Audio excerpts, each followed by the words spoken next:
Hello बच्चों, कैसे हैं आप सभी लोग। Welcome back to my YouTube channel. मैं आपका एजुकेटर आप सभी का अपने यूट्यूब चैनल में हार्दिक स्वागत करता हूं। आशा करता हूं आप एकदम स्वस्थ होंगे और मस्त होंगे। तो सीधी बात, नो बकवास, चलिए अपने मेन मुद्दे पर आ जाते हैं। This video is useful for class 10th student. Got it to all? तो listen to me carefully. And दोस्तों, इस वीडियो में आपके साथ मैं most important expected question discuss करूंगा जो कि आपके एग्जाम के पॉइंट ऑफ व्यू से बहुत ही इंपोर्टेंट होंगे। Got it? तो वन बाय वन मैं आपके साथ डिस्कस करूंगा दोस्तों। यानी कि आपने फर्स्ट पार्ट नहीं देखा तो आप पहले फर्स्ट पार्ट देखिए, ये आपका दूसरा पार्ट है। यानी कि फर्स्ट पार्ट में मैंने आपके 15 क्वेश्चन डिस्कस किए थे और आज के भी सेकंड पार्ट में मैं आपके साथ में 15 क्वेश्चन डिस्कस करूंगा, यानी कि 15 क्वेश्चन। ठीक है, यानी कि 30 क्वेश्चन आपके बायोलॉजी के हो जाएंगे। एक भी क्वेश्चन दोस्तों बाहर नहीं जाएगा। This is my challenge for your board examination 2023। Got it? तो चलिए वन बाय वन क्वेश्चनों को हम आपकी स्क्रीन पर लगा देते हैं। दोस्तों देखिए, सबसे पहले मैं आपको बता दूं, अपने आप पे आपको भरोसा करना होगा, मेहनत पर आपको अपने पे भरोसा करना होगा। देखिए, अगर आप पढ़ाई कर रहे हैं तो 100% शिद्दत के साथ, लगन के साथ कीजिए, नहीं तो फिर पढ़ाई को करिए ही मत। मतलब किसी भी काम को कर रहे हो तो 100% के साथ करो, नहीं फिर उस काम को करो ही मत। Got it? देखिए, हाथों की लकीरें से कुछ नहीं होता दोस्तों। हाथों की लकीरें हमारे कर्म कामों से ही बनती हैं दोस्तों। क्या होता है, हाथों की लकीरों से ऊपर क्या होती हैं? ये उंगलियां होती हैं दोस्त। क्या होती हैं? उंगलियां। ऊपर वाले ने किस्मत लिखने से पहले क्या लिखी है? मेहनत लिखी है। तो आपको मेहनत तो करनी पड़ेगी भाई, है ना। तो मैंने आपसे यही कहता आता हूँ, अब भी कह रहा हूँ, your board examination is very nearly. दोस्तों, समय के पास इतना समय नहीं होता कि वो आपको दोबारा समय दे सके। ठीक है, तो इसीलिए अपने आप को अच्छी तरीके से प्रिपेयर कर लीजिए दोस्तों, है ना। तो शिक्षा उस शेरनी का दूध है भाई, जो पिएगा वह दहाड़ेगा, जो नहीं पिएगा वो नहीं दहाड़ेगा। इसलिए पढ़िए और आगे बढ़िए, है ना। कहते हैं ना कि सपने वे नहीं होते जो हमें सोते समय दिखाई देते हैं, सपने वे होते हैं दोस्त जो हमें सोने भी नहीं देते हैं। मैं आपसे यह भी कहूँगा क्या कि शिक्षा से दोस्त खतरनाक कोई भी हथियार नहीं होता है, यानी कि ज्ञान से खतरनाक कोई भी हथियार नहीं होता है। इसीलिए इसे हमेशा हमें फुल लोड करके रखना चाहिए। ठीक है, कब कौन सा काम हथियार आ जाए, है ना, है ना, वही चीज़ है। आपको किसी भी सब्जेक्ट में अच्छी पकड़ बनानी है तो सब्जेक्ट का आपको बेसिक आना एकदम जरूरी है। तो नो बकवास, आइए वन बाय वन क्वेश्चनों को लगा लेते हैं। स्क्रीन पर सारे के सारे क्वेश्चन आपको दिखते चलेंगे बहुत ही अच्छी तरीके से, कोई भी दिक्कत नहीं आने वाली है। ठीक है, और वीडियो के अंत में कमेंट करके जरूर बताइएगा दोस्त कैसा लगा आपको ये लेक्चर, है ना। प्लीज़ कमेंट जरूर कीजिएगा। जो भी बंदा चैनल पर नया आया हुआ हो, चैनल को कर दीजिएगा सब्सक्राइब, जिससे कि आने वाली नोटिफिकेशन आप तक पहुंचती रहे। ठीक है भाई, तो बढ़ते हैं वन बाय वन क्वेश्चन पर। तो पहला क्वेश्चन आपकी स्क्रीन पर लग चुका है, ध्यान से देखना आपको पहला क्वेश्चन क्या है। देखिए दोस्तों, क्या है पहला क्वेश्चन? मनुष्य में पाई जाने वाली लार ग्रंथि का संक्षिप्त वर्णन करना है। कौन सी लार ग्रंथि का? मनुष्य के अंदर जो लार ग्रंथि पाई जाती है उसका संक्षिप्त वर्णन। मैं आपको ये बता देता हूँ, इनके सॉल्यूशंस मेरी सारी की सारी आपको उस पर प्लेलिस्ट में वीडियो में जाके देख सकते हैं। ठीक है, तो वहाँ मिल जाएंगे। यहाँ मैं आपके केवल इंपोर्टेंट क्वेश्चन डिस्कस कर रहा हूँ आपके साथ में। Got it? तो दूसरा क्वेश्चन है, आर्टरी एंड बीन्स में अंतर, यानी कि धमनी और सिरा के अंदर अंतर बताना है आपको, क्या होता है। कोई भी 5 पॉइंट लिखने हैं। ठीक है, क्वेश्चन नंबर 3, थ्रीमा क्वेश्चन बहुत ही इंपोर्टेंट है। क्या है दोस्त आपका तीसरा क्वेश्चन?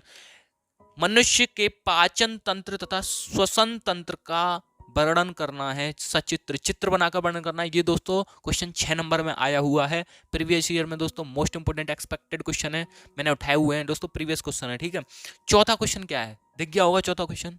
अरे भैया, कायिक जनन किसे कहते हैं, इसके लाभ और हानि बताइए। कभी कभी तो दोस्त ये भी कह देता है कि कायिक जनन के लाभ हानि बता दो केवल 2 नंबर में, या बोलता है कायिक जनन की परिभाषा तथा उसके लाभ हानि को स्पष्ट करो, यानी कि 4 नंबर में आपका ये पूछेगा। ठीक है, अगला क्वेश्चन है दोस्तों फिफ्थ में, सेक्सुअल एंड असेक्सुअल रिप्रोडक्शन, यानी कि लैंगिक तथा अलैंगिक जनन में अंतर। परिभाषा भी कर लीजिएगा, अंतर भी कर लीजिएगा। एक होता है self pollination and cross pollination, यानी कि स्वपरागण और परपरागण, है ना, इनमें अंतर कर लीजिएगा, इनकी डेफिनेशन। ठीक है, अच्छा, लड़के तथा लड़कियों के अंदर यौवनारंभ, यानी कि इसका मतलब क्या है?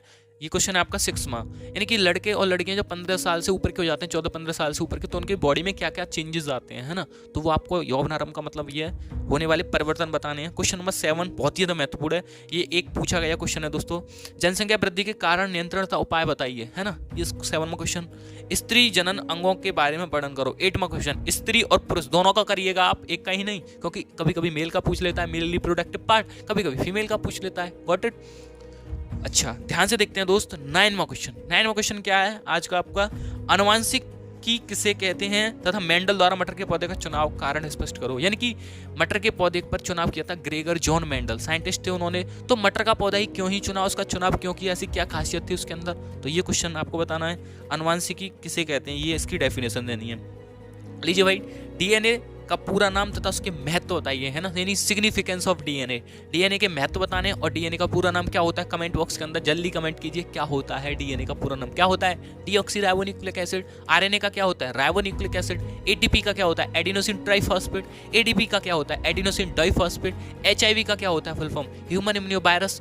एड्स की फुल फॉर्म क्या होती है एक्वायर्ड इम्यूनोडेफिशिएंसी सिंड्रोम। एफएसएच की क्या होती है फॉलिकल स्टिमुलेटिंग हार्मोन। एलएच की क्या होती है ल्यूटिनाइजिंग हार्मोन। सारी की सारी फुल फॉर्म्स आपको याद करनी है, ठीक है। मनुष्य में लिंग निर्धारण की XY मेथड विधि, ये आपको बहुत अच्छी तरीके से करनी है दोस्तों, है ना, यानी कि सेक्स डिटर्मिनेशन इन ह्यूमन, है ना, XY मेथड, है ना। तो ये आपको करना पड़ेगा। स्टेने मिलर का प्रयोग, 12वां क्वेश्चन भैया बहुत ही मजेदार है। क्या स्टेने मिलर का प्रयोग का सचित्र वर्णन, जिसमें कि स्टेने मिलर ने साइंटिस्ट तो उन्होंने, है ना, मिलर ने 3 गैस ली थी और तीनों गैसों का अनुपात कितना होता है और तीनों गैस कौन कौन सी थी, कमेंट बॉक्स में जल्दी बताइए कौन सी थी, जल्दी बताइए भाई कमेंट में। 13वां क्वेश्चन क्या है भाई, अपूर्ण प्रभाविता एवं एक संकर संकरण तथा को इनको परिभाषित करना है। एक संकर संकरण, द्विसंकर संकरण, अपूर्ण प्रभाविता के नियम, ठीक है, जो साइंटिस्ट ने दिए थे ग्रेगर जॉन मेंडल ने आपके। क्वेश्चन नंबर 14 बहुत ही इंपॉर्टेंट, मानव हृदय की आंतरिक संरचना एवं क्रियाविधि का सचित्र, यानी कि मानव हृदय हार्ट, ह्यूमन हार्ट का कंप्लीट एक्सप्लेनेशन करना है। 6 नंबर के अंदर ये प्रीवियस क्वेश्चन पूछा गया है, ठीक है। लास्ट 15वां क्वेश्चन है दोस्तों आपका, अंतःस्रावी ग्रंथि किसे कहते हैं तथा उनके नाम बताइए। ये क्वेश्चन तो बहुत ही ज़्यादा इंपॉर्टेंट है। अंतःस्रावी ग्रंथि कौन सी होती है, सबसे छोटी ग्रंथि कौन सी होती है, पिट्यूटरी ग्लैंड, उसका क्या कार्य होता है, थायराइड ग्रंथि क्या होती है, ये सारी की सारी चीज़ आपको आनी चाहिए। समझ में क्या कहना चाह रहा हूँ। तो दोस्तों आशा करता हूँ यहाँ पे सारे के सारे पॉइंट्स आपको अच्छी तरीके से समझ में आ गए होंगे। कमेंट बॉक्स में कमेंट करके जरूर बताइएगा कैसा लगा लेक्चर आपको। जिस बंदे ने पहला लेक्चर नहीं देखा हो प्लीज़ पहला लेक्चर जरूर देख लीजिएगा, अति कृपा होगी, ठीक है।